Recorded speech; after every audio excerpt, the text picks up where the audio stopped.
In the quiet town of Cedar Ridge, nestled between misty hills and whispering pines, lived a young woman named Lily. She worked at the local library, loved old books, and had a habit of talking to stray cats. Her life was calm, predictable, and safe, until the night everything changed. It began with a joke. Lily had been at a bonfire party with friends from work. Someone mentioned vampires and she laughed, saying she'd date one if he were real, just to spice things up. Everyone chuckled. No one believed in vampires anymore. They were myths, stories for Halloween, not real life. But that night, as Lily walked home beneath a full moon, she felt eyes on her. The air grew colder. Shadows stretched longer than they should. Then from the trees a figure emerged, tall, pale, with eyes that glowed like embers in the dark. His name was Cale, and he was not human. Lily froze, heart pounding. She wanted to run, but her feet wouldn't move. Cale stepped closer, silent as smoke. He wore a long black coat, and his voice was smooth, deep, and oddly gentle. "You said you'd date a vampire," he said. "I heard you." Lily blinked. You were listening?" "I listened to many things," he replied. "But your words. They called to me." She should have been terrified, but something in his gaze held no threat, only curiosity and maybe loneliness. Before she could answer, he offered his hand. "Come with me," he said, "just for one night. See what lies beyond your world." Against all reason, Lily took his hand. He led her through the woods to an old stone crypt hidden behind ivy-covered walls.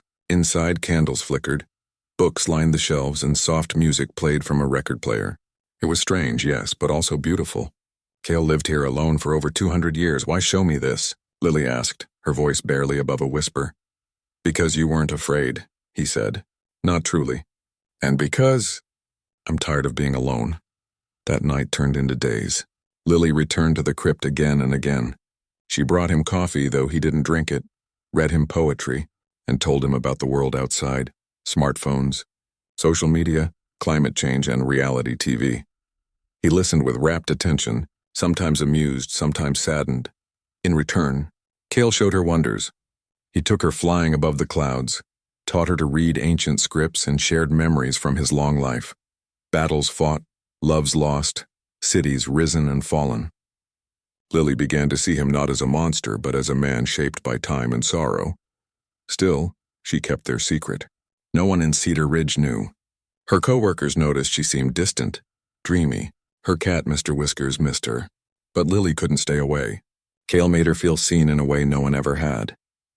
One evening, as rain tapped against the crypt's stone roof, Lily asked the question that had been burning inside her.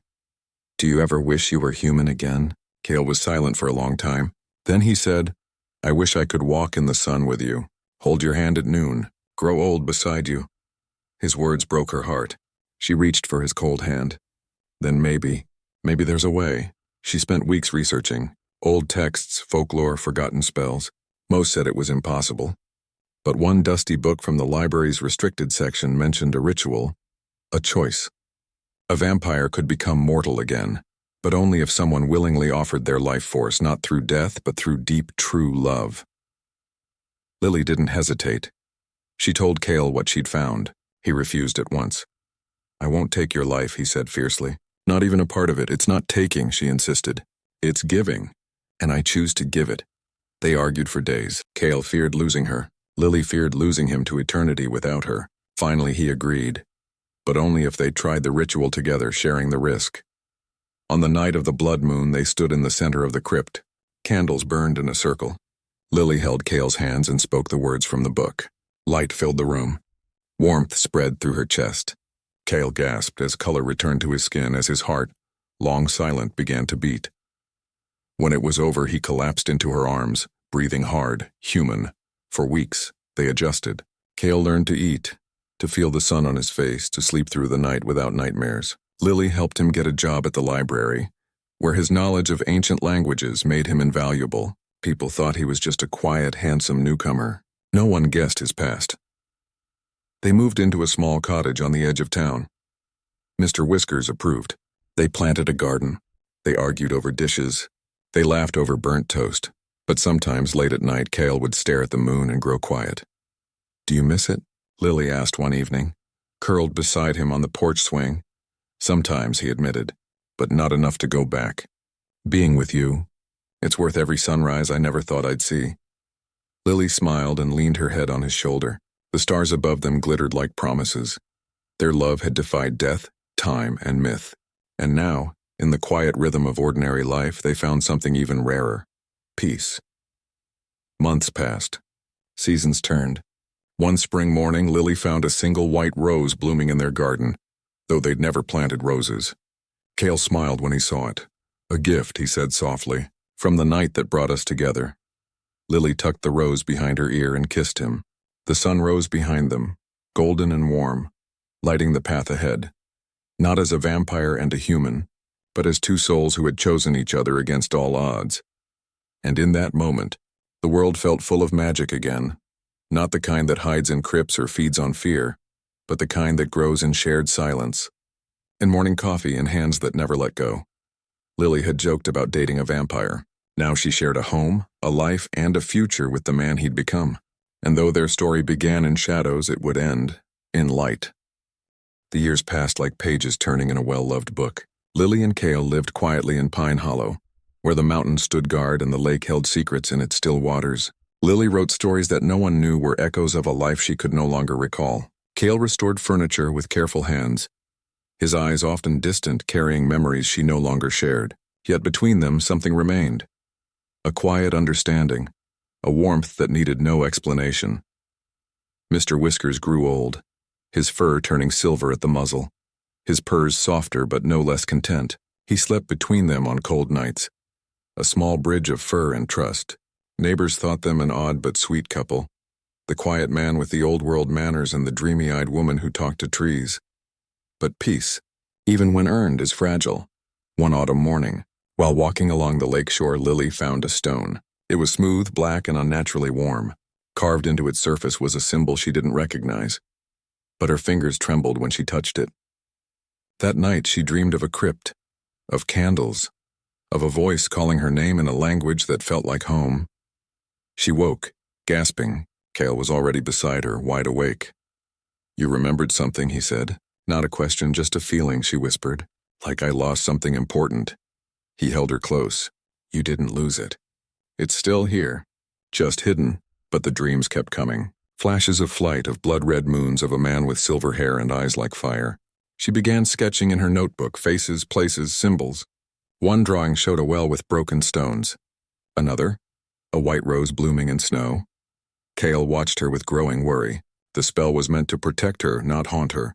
If Varek's magic was leaking through, it meant he was close, or his influence still lingered. Then the stranger arrived. He came on a foggy Tuesday, wearing a long coat and carrying a leather satchel. He checked into the only motel in town and asked about antiques. By evening, he was at the cabin door. "My name is Ellis," he said, voice calm, eyes sharp. "I collect rare books. Heard you might have some." Cale stood in the doorway, blocking the view inside. "We don't sell books." Ellis smiled, but it didn't reach his eyes. "Not sell, trade. I have something personal." He opened his satchel and pulled out the black grimoire, the one Lily had found months ago, except now its cover pulsed faintly like a slow heartbeat. Cale's blood ran cold. "That's not yours, it belongs to the one who wields it," Ellis said. "And right now it's calling to her." Lily stepped forward, drawn by a force she couldn't name. The book seemed to hum in her bones. "Don't," Cale warned. But she reached out. The moment her fingers brushed the leather, images flooded her mind. Varek falling into the well, Cale's hands covered in blood, the spell by the lake, the choice to forget. Tears streamed down her face. "I remember," she whispered. Ellis's smile widened. "Then you know why I'm here?" "You're not Ellis," Cale said, voice low and hard. "You're Varek." Varek laughed softly. "Clever boy. Yes, I borrowed this shell. Mortal bodies are so useful and temporary." "Why are you doing this?" Lily asked, clutching the book. "You lost. You fell."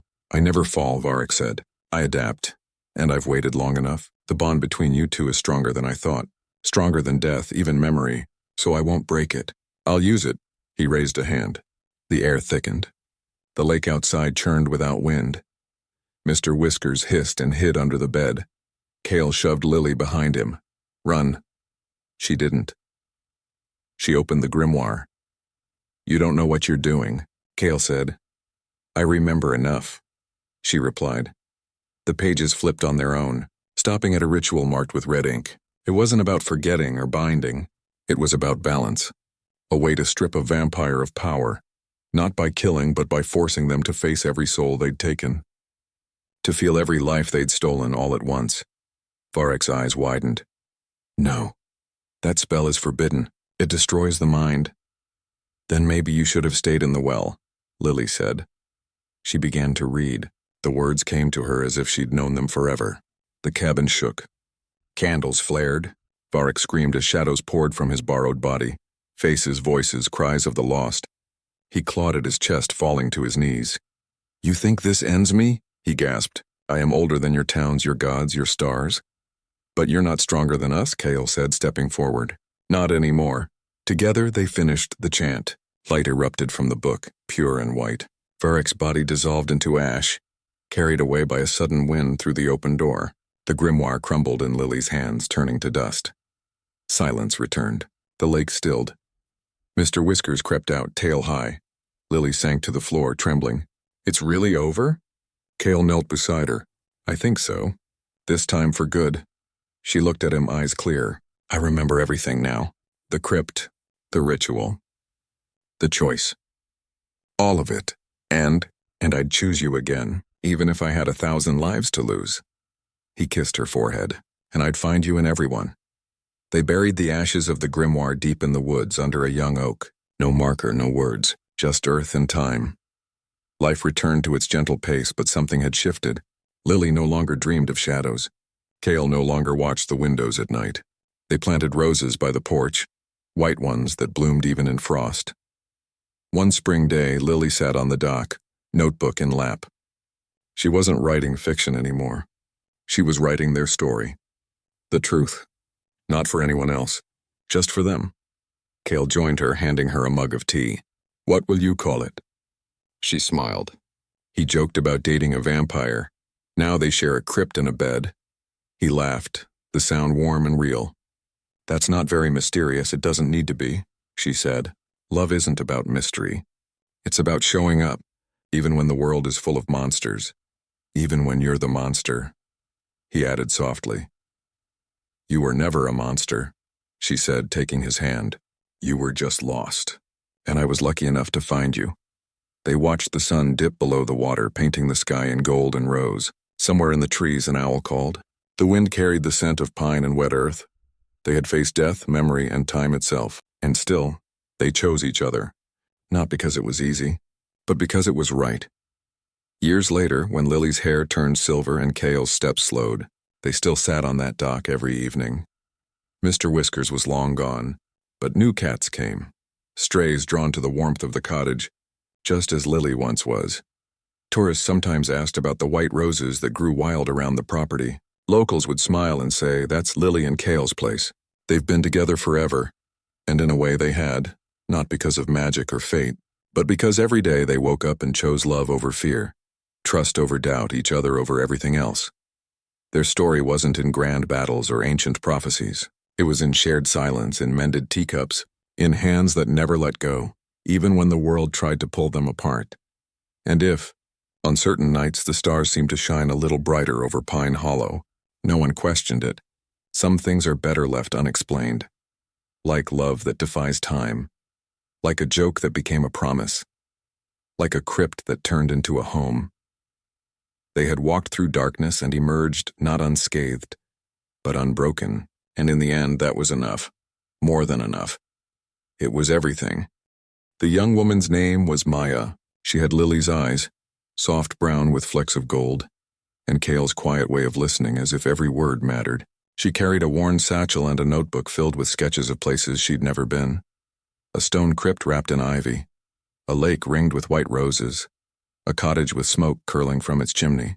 She didn't know why she drew them, only that they felt like home. Kale watched her over his teacup, his heart a strange mix of grief and wonder. She wasn't Lily reborn, not exactly, but something of her remained like a melody carried on the wind. You dreamed of this place, he said. She nodded. For years. I saw you too. Always by the water. Always waiting. I wasn't waiting, he said gently. I was remembering. Maya stayed. Not as a guest, but as family. She helped tend the garden, fed the strays, and listened as Cale spoke of Lily. Not with sorrow, but with warmth, like telling stories of a shared journey. Maya never interrupted. She just absorbed, as if piecing together a puzzle only she could see. One rainy afternoon, while sorting through the attic, Maya found a small wooden box tucked beneath floorboards. Inside was a dried white rose, a silver locket, and a single page from Lily's final notebook. The words were faded but clear. "If you're reading this, you found your way back. Welcome home." Maya's hands trembled. She showed it to Cale. He opened the locket. Inside was a tiny portrait. Lily smiling, and beside her a younger Cale. On the back, scratched in fine script, "Love outlasts time." That night Maya dreamed again. But this time it wasn't just images. It was feelings. Lily's joy when Cale first held her hand, her fear during the fight with Varek, her peace on their last morning together. It wasn't memory. It was echo. The next day she asked Cale about the veiled court. He hesitated. "Why do you want to know?" "Because I think they're not done with us," she said. Sure enough, 3 nights later the wind changed. It carried a scent, old stone, cold iron, and something sharp like ozone. The roses in the garden wilted overnight. The lake grew still, too still, as if holding its breath. Cale knew. They'd sent a watcher, not an enemy, not yet, but a test. A figure appeared at the edge of the woods, tall, cloaked, face hidden. They didn't approach, just stood, watching the cottage like a sentinel. Maya wanted to go to them. Cale stopped her. "They're waiting to see what you are," he said. "If you run, they'll chase. If you hide, they'll hunt. But if you stand your ground, they might listen." So they waited. On the 7th night, the figure stepped into the yard. Moonlight caught the silver thread on their cloak, the mark of the veiled court, but different. Newer, they removed their hood. Beneath was a young man with dark eyes and a scar across his brow. He bowed slightly. "My name is Ryan," he said. "I serve the new council. Seraphine is gone. The old ways are fading." Cale crossed his arms. "And you're here because the bond between you and Lily, it changed something. The court feels it. Echoes ripple through the bloodlines. Some vampires dream of sunlight. Others refuse to feed. The old hunger is weakening. And you think we caused it?" "You showed another path," Ryan said. "Not all of us want to rule in darkness. Some of us just want to live." Maya stepped forward. "Then live. No one's stopping you." Ryan looked at her surprised. "You carry her light, not her soul." But her choice, Cale understood then. The court wasn't coming to punish. They were coming to learn. Over the next weeks, Ryan returned, not as a spy, but as a student. He asked about love, about sacrifice, about how Cale bore mortality after centuries of power. Cale answered honestly.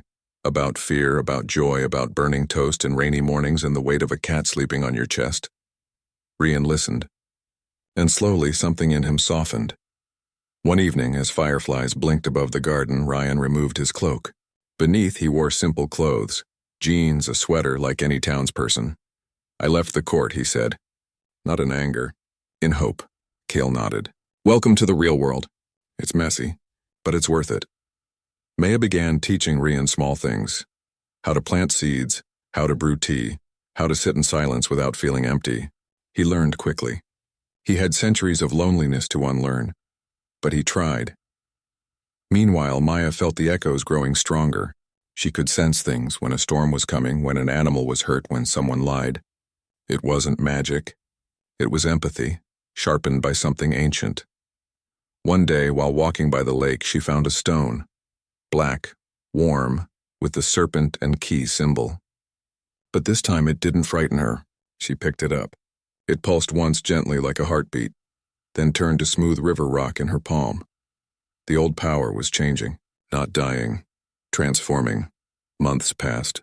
Ryan stayed. He built a small cabin near the lake, not too close, not too far. He helped Cale with repairs, read Lily's books, and even adopted a stray cat who followed him everywhere. The town of Pine Hollow didn't question it. Strangers came and went, but this one stayed. And he was kind. Cale watched Maya and Ryan talk under the stars and saw something familiar. Not romance, not yet, but understanding. Two souls who had known darkness and chose light anyway. One spring morning, Cale stood by Lily's grave. The roses were in full bloom. He placed a fresh cup of tea on the stone, I think she'd like this, he said softly. The quiet, the company, the hope. A breeze stirred the petals. For a moment he swore he heard her laugh. Back at the cottage, Maya was writing in a new notebook. Not fiction, not memoir, something in between. A guide maybe for those who walk the line between worlds. Rian sat nearby, whittling a piece of wood into the shape of a rose. Cale joined them on the porch. The sun was warm. Birds sang. The lake shimmered. He didn't speak. He didn't need to. They were building something new, not a legacy of fear or power, but of choice. Of small kindnesses, of showing up day after day, even when the past whispers your name. And in that ordinary moment, magic lived not in fangs or flight, but in the way Rian handed Maya a cup of tea without asking how she liked it because he already knew. Cale smiled. Lily would have loved this. Life wasn't about grand endings. It was about quiet continuations, about passing the light to those who would carry it gently. The veiled court still existed, but its shadows no longer reached Pine Hollow. Instead, stories spread, of a mortal who loved a vampire, of a man who chose humanity, of a girl who remembered without knowing, and a watcher who became a friend. And in the heart of it all stood a cottage, a lake, and a garden of white roses that bloomed in every season. Cale knew his time was winding down. His steps were slower, his nights longer, but he wasn't afraid. He had done what mattered. He had loved well, lived fully, and left the world softer than he found it. Maya would carry the story now, not as myth but as truth, not as warning but as invitation. Love isn't about forever, Lily had once said. It's about showing up, and they had, every single day, as the sun set, painting the sky in rose and gold. The four of them, Kyle, Maya, Ryan, and the nameless cat, sat together on the porch. No words, just presence. And in that silence the world felt whole. Not because monsters were gone, but because love had made a home for everyone, even those who once believed they didn't belong. The stars came out one by one, witnesses to a story that began in shadows and ended in light. And somewhere, in the rustle of leaves or the lap of water against shore, Lily's voice lingered, not as a ghost, but as a promise. You are never alone. And they weren't. Not then, not ever. The seasons turned again in Pine Hollow, and with them came a quiet that settled deep into the bones of the land. Lily and Cale had grown older, not in the way most do, slowly with creaks and sighs, but with a grace that seemed borrowed from the trees around them. Their hands were lined, their steps measured, but their eyes still held the same spark that had first drawn them together under a full moon years ago. Mr. Whiskers was gone, but his spirit lingered in every sunbeam that crossed the floorboards and in the way new strays curled up on the porch as if invited. Lily still wrote, though her stories now carried fewer ghosts and more gardens, fewer crypts and more cups of tea shared at dawn. Cale still restored furniture, though his workshop had slowed to one piece a month, each carved with a hidden symbol, a white rose, a crescent moon, a pair of clasped hands. They thought the danger had passed. Varek was ash, the grimoire was dust. The well in Cedar Ridge had been filled in long ago. Peace, they believed, was theirs to keep. But the world has a way of testing even the strongest peace. It started with a letter, not an email, not a text, but real paper, folded and sealed with red wax. It arrived in the mailbox on a morning thick with mist. No return address. Just Lily's name in elegant looping script. She opened it at the kitchen table, Cale watching over his coffee. The letter was short. The debt remains unpaid. The bloodline calls. Come home. Below, a single symbol.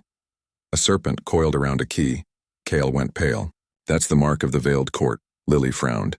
The what? An ancient order of vampire elders, he said, voice low. They ruled before nations existed. Varek was one of them. I thought they faded into myth. Maybe they didn't, she said. That night a dream returned. Not of Varek, but of a vast hall lit by black candles, figures in silver masks seated on thrones of bone. One throne stood empty, and it bore Cale's name. He woke sweating. They're not after me, he realized. They're after my seat. You were part of them. Briefly, when Varek turned me, he presented me to the court. I refused their oath. That's why he hunted me. They see refusal as betrayal, and now they think you owe them. They think I owe them my life, my loyalty, my eternity. Lily stood, resolve hardening in her chest. Then we go what? We go to this court. We face them. Together. Cale shook his head. It's suicide. They'll drain you just to hurt me. Or they'll see that you chose something better, she said. And maybe they'll understand. He wanted to argue. But he saw the same fire in her eyes that had faced Varric with a poker in hand. She wouldn't stay behind. They packed light. Warm clothes, dried food. The old compass Cale had carried since the 1800s. They left the cottage in the care of a neighbor, a kind woman named Clara who promised to water the roses. Mr. Whiskers's favorite blanket stayed on the bed just in case. The journey took them east, deep into the Appalachians to a valley not on any map. The air grew colder the closer they got. Not from weather, but from something older. Trees stood bare even in summer. Birds did not sing. At the valley's heart stood a stone gate half buried in moss. The serpent and key symbol glowed faintly on its arch. This is it, Cale said. Lily took his hand. Then let's finish this. They stepped through. The world shifted. One moment forest. The next, a cavern so vast it held its own sky. A ceiling of glowing crystals that mimicked stars. Below, the veiled court waited. 13 figures in silver masks sat on thrones arranged in a circle. Their robes shimmered like oil on water. In the center stood a pillar of black stone, chains dangling from its top. Cale, the one in the central throne, said, "You return." "Good, I didn't come to return," Cale said. "I came to end this." The figure rose. "Remove your mask." Slowly, the vampire lifted the silver covering. Beneath was a woman with eyes like frozen lakes and hair white as bone. Her name was Seraphine, the oldest of the court. "You refused us once," she said. "You chose mortality, weakness, and yet you live. How?" "Love," Lily said, stepping forward. Seraphine's gaze snapped to her. "Mortal. You dare speak here?" "I dare because he's worth it," Lily said. "And because you're wrong. Love isn't weakness. It's the only thing that lasts longer than blood." Murmurs rippled through the court. Seraphine raised a hand for silence. "Prove it," she said. "How?" "The trial of echoes," Seraphine declared. "You will each enter the mirror pool. You will relive your worst memory. If you emerge unchanged, you are free. If you break, your soul joins the stone." Cale started to protest, but Lily squeezed his hand. "We can do this." They were led to a still pool at the cavern's edge. Its surface reflected not their faces, but moments from their past. Lily went first. She saw herself alone in the library after her parents died, surrounded by books, but feeling utterly empty. She saw nights crying into her pillow, days pretending to be fine. The memory threatened to swallow her. But then she remembered Cale's hand in hers, the white rose, the lake at dawn. She whispered, "I am not alone anymore." The pool stilled. She stepped out dry-eyed. Now Cale, his memory was darker. He saw himself feeding for the first time, unwilling, desperate, ashamed. He saw the faces of those he'd hurt before he learned control. Guilt coiled in his chest like a serpent. But then he heard Lily's voice from the present. "You were lost, and I found you." He looked up. "I chose better, and I would again." He walked out of the pool. The court fell silent. Seraphine studied them both. "You have changed the old ways. Not with force, but with choice. Is that a crime?" Lily asked once. "Yes, now. Perhaps it is evolution." She turned to the others. "The debt is paid. Not in blood, but in truth." The chains on the pillar crumbled to dust. "You are free," Seraphine said. "And if any of us cross your path again, it will be as equals, not hunters, not prey." They left the cavern as the false stars dimmed behind them. Outside, the valley was different. Birds sang. Leaves rustled. Color returned to the world. Back in Pine Hollow, autumn had just begun. The roses still bloomed. Clara waved from her porch. The cottage smelled of wood smoke and cinnamon. That night, they sat by the fire, wrapped in the same blanket they'd shared for decades. "Do you think it's really over?" Lily asked. Cale watched the flames. "I think some doors are closed for good, and that's okay. We don't need forever. Just today. Just this." She leaned her head on his shoulder. "Today is enough." Years later, when Lily's breath grew shallow and her hands too weak to hold a pen, Kyle read to her from her own books, stories of love that outlasted monsters, of ordinary magic hidden in quiet moments. She smiled, eyes closed, as if listening to a lullaby. When she passed, it was at dawn, with the first light spilling through the window and a white rose blooming on the sill, though it was deep winter. Cale buried her beneath the oak where they'd scattered the grimoire's ashes. He planted a ring of white roses around the grave. Neighbors expected him to fade, to vanish into grief. But he didn't. He stayed. He tended the garden. He fed the strays. He even started writing short notes in Lily's old notebooks. Stories of a man who once lived in shadows but learned to love the sun because of her. And every evening, he sat on the dock watching the lake, speaking to her as if she were still there. Because in a way, she was not in ghostly whispers or cold touches, but in the rustle of pages, in the scent of roses, in the quiet courage to keep living after love. One spring morning, a young woman with Lily's eyes and Cale's calm hands visited the cottage. She'd come from across the country, drawn by a dream of white roses and a lake that called her name. She knocked on the door. Cale opened it, and for the first time in years, he didn't feel loss. He felt recognition. "You look like someone I loved," he said softly. She smiled. "Maybe I am."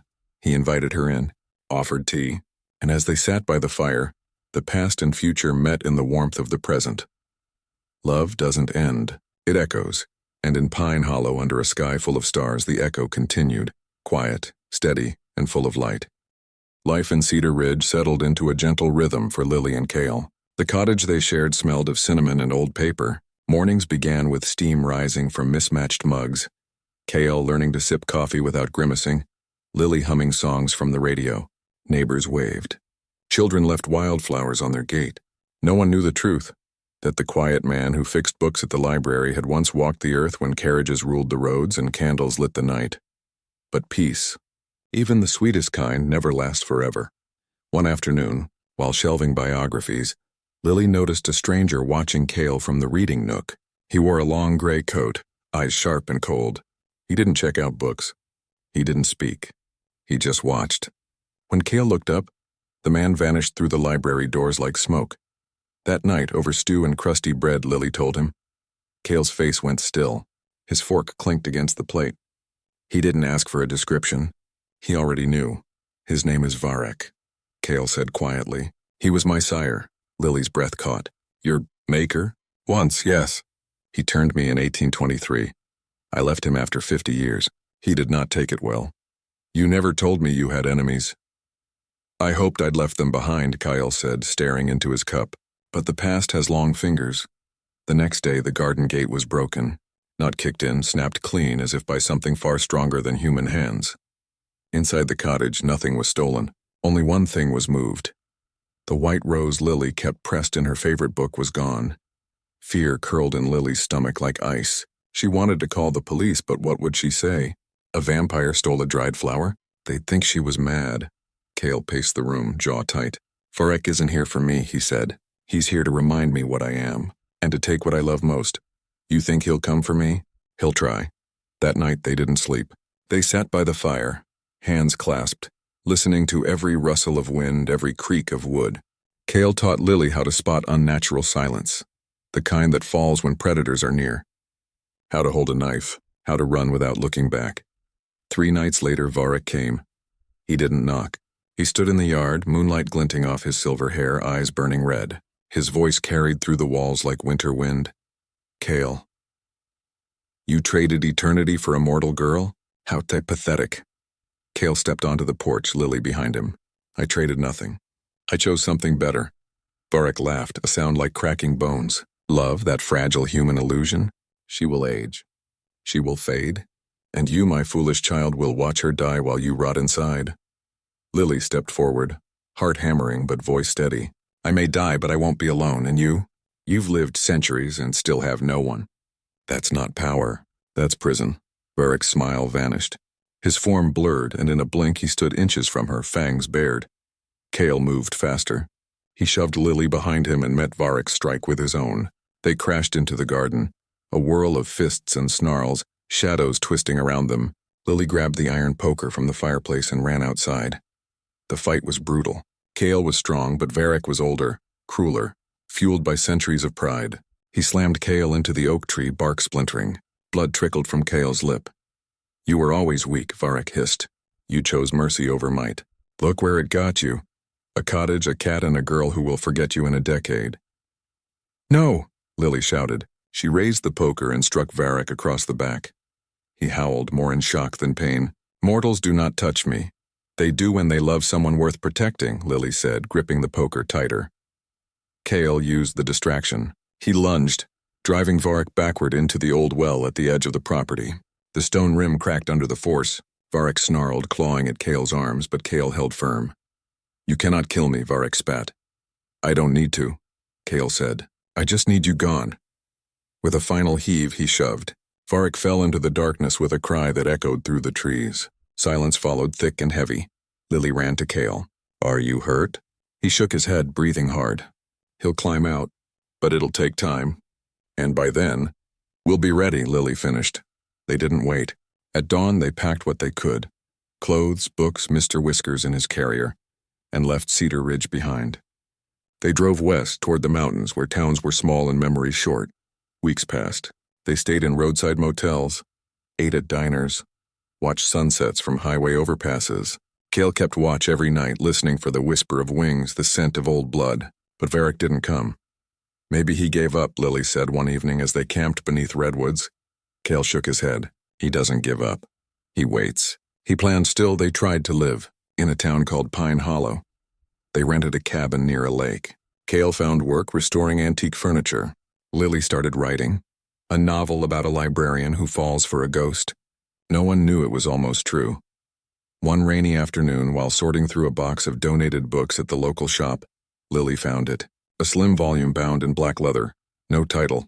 Inside, handwritten pages in a language she didn't know, but she recognized Cale's notes in the margins. She took it home. Cale went pale when he saw it. This is Varric's grimoire, he whispered. It contains forbidden rites. Blood magic, soul binding. How did it get here? Someone left it, Lily said. On purpose. That night, the cabin lights flickered.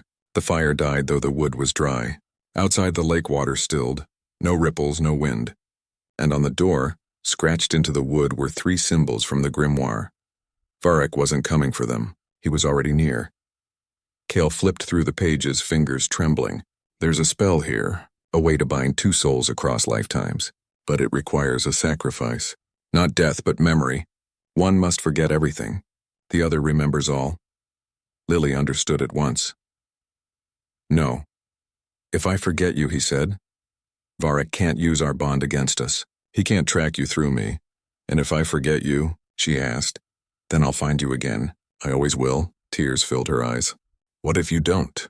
Then I'll spend every life searching until I do. They argued for hours. Lily refused. Cale begged. In the end, she agreed, but only if they did it together, both giving up something. She would forget the magic, the crypt, the danger, but keep the feeling, the pull toward him. And he would remember everything, bear the weight and protect her from the shadows.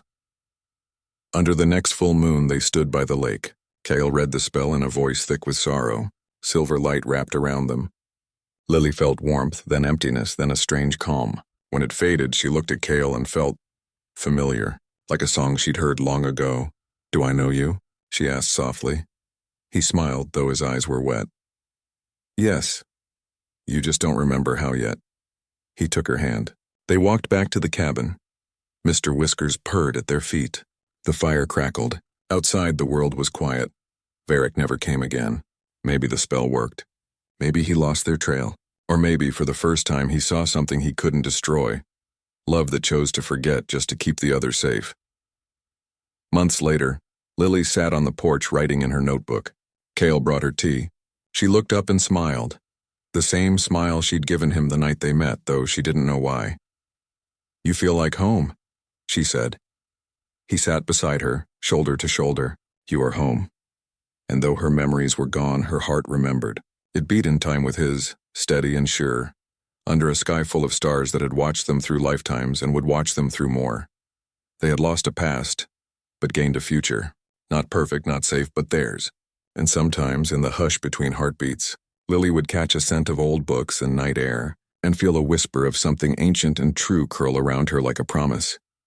Love doesn't need memory to survive. It only needs to be chosen again and again in every life, in every form.